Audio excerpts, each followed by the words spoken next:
Mauritius में इन दिनों गारेंस चक्रवात का खतरा बना हुआ था, जिससे वहां के लोग काफी परेशान थे। शुक्रवार को हालात सबसे ज्यादा खराब हो गए, जिसके कारण देश में अलर्ट जारी कर दिया गया और इंटरनेशनल एयरपोर्ट को बंद करना पड़ा।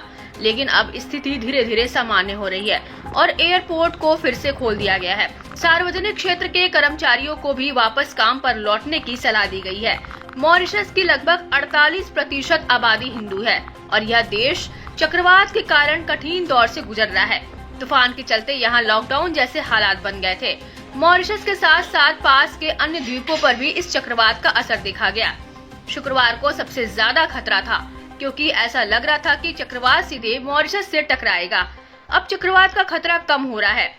मॉरिशस ने अपने इंटरनेशनल एयरपोर्ट को फिर से खोल दिया है और सार्वजनिक सेवाएं भी शुरू हो गई हैं। हालांकि मौसम विभाग ने कहा कि जब तक पूरी तरह से खतरा टल नहीं जाता, तब तक सतर्क रहने की जरूरत है।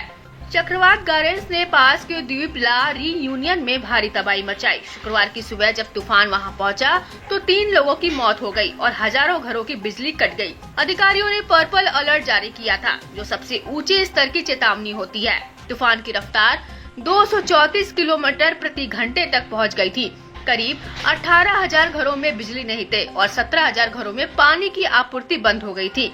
मौसम विभाग के अनुसार मॉरिशस में अभी भी भारी बारिश हो सकती है, जिससे कुछ जगहों पर बाढ़ आने की आशंका है। हवाएं 40 से 80 किलोमीटर प्रति घंटा की रफ्तार से चल सकती है और समुद्र की लहरें 5 से 7 मीटर तक ऊंची उठ सकती है। निचले इलाकों में बाढ़ का खतरा है, इसलिए लोगों को समुद्र तटों से दूर रहने की सलाह दी गई है।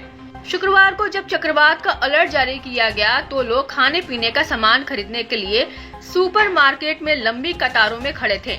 यह नजारा बिल्कुल कोविड-19 लॉकडाउन के समय जैसा था, जब लोग घर से बाहर नहीं निकल सकते थे और जरूरी चीजें खरीदने के लिए घंटों इंतजार करना पड़ता था। हालांकि अब हालात सुधर रहे हैं और धीरे धीरे जिंदगी पटरी पर लौट रही है।